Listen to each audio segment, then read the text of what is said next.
అర్థమవుతోంది. పూర్తిగా నల్లటి దట్టమైన పొగ అలుముకుంది అక్కడ. అంటే అక్కడున్న చమురు కొద్దిసేపటి క్రితం మాట్లాడుకున్నట్టుగా రెండూ చాలా కీలకమైనవి. ఒకటేమో రోజుకి 7,30,000 పైచులకు బ్యారెల్స్ ఆఫ్ ఆయిల్ని అక్కడ ప్రొడక్షన్ చేస్తూ ఉంటే, ఇంకొకటి 4 లక్షల పైచులకు. సో ఇటువంటివి మూతపడ్డాయి అనుకుందాం. ఏం జరుగుతుంది? ఎనర్జీ క్రైసిస్ ప్రపంచానికి వచ్చే అవకాశం ఉంటుంది. మరి ప్రపంచానికి వస్తే అప్పుడు ఏం చేస్తుంది? అమెరికా దగ్గర ఉంది. బట్ అమెరికా ఏం చేస్తుంది అప్పుడు? అమెరికా కావచ్చు, రష్యా కావచ్చు. ఇప్పటికే రష్యా అమౌంట్ పెంచింది.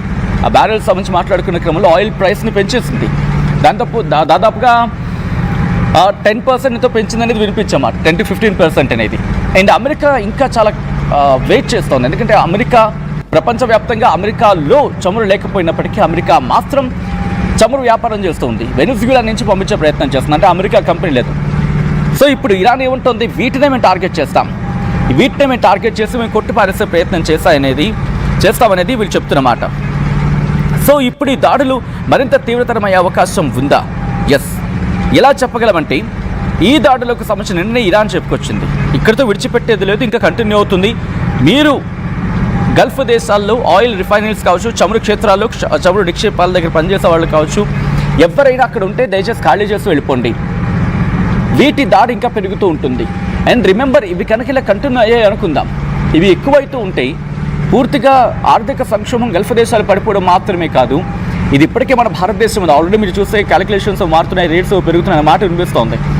బహుశా ఇంకా పూర్తి స్థాయిలో ఇబ్బందికర వాతావరణం కనుక తగిలితే ఆబ్వియస్లీ రేట్లు పెరిగే అవకాశం ఉంటుంది. బట్ దీని గురించి మాట్లాడుకునే ప్రయత్నం చేస్తే కువైట్లోని 2 ప్రధాన చమురు శుద్ధి కర్మాగారాలు అంటే రిఫైనరీస్ మీద డ్రోన్ దాడి జరిగిందని చెప్పి అఫీషియల్స్ చెప్తున్నమాట. మిడిల్ ఈస్ట్లో పెరుగుతున్న ఉద్రిక్తతలకు ఈ ఘటనలు ఉదాహరణ కాదు, ఏకంగా పతాక స్థాయికి చేరుకుంటున్నాయని చెప్పడానికి. ఎందుకంటే నిన్న మొన్నటి వరకు ఏదో కాస్త కామ్ డౌన్ అవుతున్నాయి, దాడులు జరుగుతున్నప్పటికీ అతిపెద్ద దాడులు జరగట్లేదు అనేది అనుకున్నాం. బట్ నేను ఎప్పుడైతే సౌత్ పార్స్ మీద అటాక్ జరిగిందో, నార్త్ పార్స్ సౌత్ పార్స్ అంటూ ఉంటాను, నేను మీకు ఇమేజెస్లో కూడా చెప్పే ప్రయత్నం చేశాను. దాంట్లో ఇటు అంటే ఇరాన్కి మాత్రమే సంబంధించి కాకుండా మిగిలిన దేశాల భాగస్వామ్యం ఉంది అనేది వినిపించమాట. అంటే ఖతార్కి సంబంధించి కూడా మాట్లాడుకుంటున్న పరిస్థితి. సో ఇటువంటి నేపథ్యంలో ఇప్పుడు ఈ దాడులు అనేవి ఇజ్రాయెల్ దాడులుగా అమెరికా చెబుతోంది. నాకు సంబంధం లేదు, నిన్న సౌత్ పార్స్లో జరిగిన ఘటన ఇజ్రాయెల్ మాకు చెప్పా పెట్టకుండా కుట్టిపాడేసింది. ఇది నేనంటున్న మాట కాదు, ఏకంగా స్వయాన డొనాల్డ్ ట్రంప్ అమెరికా అధ్యక్షుడు చెబుతున్నమాట. సో ఈ దాడి తీవ్రత ఎంత అనేది అమెరికా కూడా అర్థమైంది. అమెరికా ప్రపంచానికి తెలుసు. ఎందుకంటే ప్రపంచంలో ఒక హాఫ్ ఆఫ్ ద ప్రొడక్షన్ గురించి మాట్లాడుకుంటే ఎక్కడి నుంచి జరుగుతుంది. నేను ఎరువుల గురించి మాట్లాడుకుంటే కేవలం 2 మార్గాలు రావడానికి, ఒకటి ఖతార్ నుంచి, ఒకటి ఇరాన్ నుంచి. సో ఇక్కడ ఈ రెండు, ఒకటి స్ట్రైట్ ఆఫ్ హార్మోజ్ క్లోజ్ అయిన సందర్భంగా నిలిచిపోయింది, ఇంకోటి దాడులు జరుగుతున్న క్రమం. సో ఇప్పుడు 2 ఇబ్బందికర వాతావరణం గురైతే ఎరువులు అయిపోతాయి. అండ్ ఇప్పుడు ఈ పెట్రోల్ కావచ్చు, లేకపోతే ఎనర్జీ గురించి మాట్లాడుకున్నప్పుడు, చమురు గురించి మాట్లాడుకున్నప్పుడు, చమురు ఆల్రెడీ నిలిచిపోతున్న పరిస్థితి ఉంది. గ్యాస్ మీద ఇబ్బంది పడుతోంది.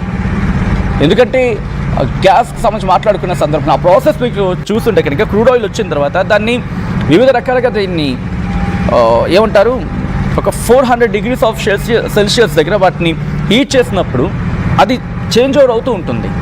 అయిన క్రమంలో దాని ప్యూరిఫికేషన్ అనుకోవచ్చు, క్రూడ్ ఆయిల్ని, లేకపోతే రిఫైన్ చేసినప్పుడు వివిధ స్టేజెస్లో వెళ్ళిపోతూ ఉంటుంది.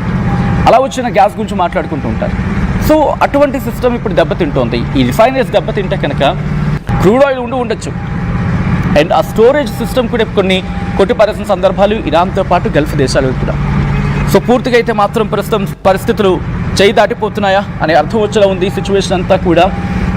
అండ్ ఈ నేపథ్యంలో గల్ఫ్ దేశాలపై ఇరాన్ ప్రతీకార దాడులకు దిగడం, అది కూడా నిన్న వార్నింగ్ ఇచ్చి మరియు దాడులకు దిగడం, అమెరికా ఎక్కడ ఆదుకోకపోవడం గల్ఫ్ దేశాలని ఆందోళనకు గురి చేస్తున్నాయి. అండ్ గల్ఫ్ దేశాలు ఏం చేయబోతున్నాయి అనేది యావత్ ప్రపంచం ఎదురు చూస్తున్నమాట. ఈ దెబ్బలని తట్టుకునే ప్రయత్నం చేస్తాయా, లేకపోతే తిరిగి దాడులకు ఉపక్రమించే ప్రయత్నం చేస్తాయా? మేము కూడా రిటాలియేషన్కి వెళ్తామండి, గతంలో కూడా చెప్పుకొచ్చాయి గల్ఫ్ దేశాలు. బట్ ఆ రిటాలియేషన్కి వెళ్తున్న పరిస్థితి ఎక్కడా కనిపించలేదు. సో ఇప్పుడైనా గల్ఫ్ దేశాలు రిటాలియేషన్కి వెళ్తాయా, లేకపోతే అమెరికాను ఒప్పించే ప్రయత్నం చేస్తాయా? సో ఏం జరుగుతుందనేది మాత్రం ఆసక్తికరంగా మారింది. ఈ కథనం మిమ్మల్ని కాస్త కలవరపరచవచ్చు. అయితే మిమ్మల్ని కలవరపాటు గురి చేయడం ఆర్టీవీ ఉద్దేశం కాదు, కానీ ఇటువంటి కథనాలు చూసినప్పుడు కాస్త కలవరపాటు గురి అవకాశం ఉంటుంది. కాబట్టి దీనికి సంబంధించిన జాగ్రత్తలు తీసుకోవాలని ఆర్టీవీ సూచించడం జరుగుతుంది. This is distressing content, video description is highly advised.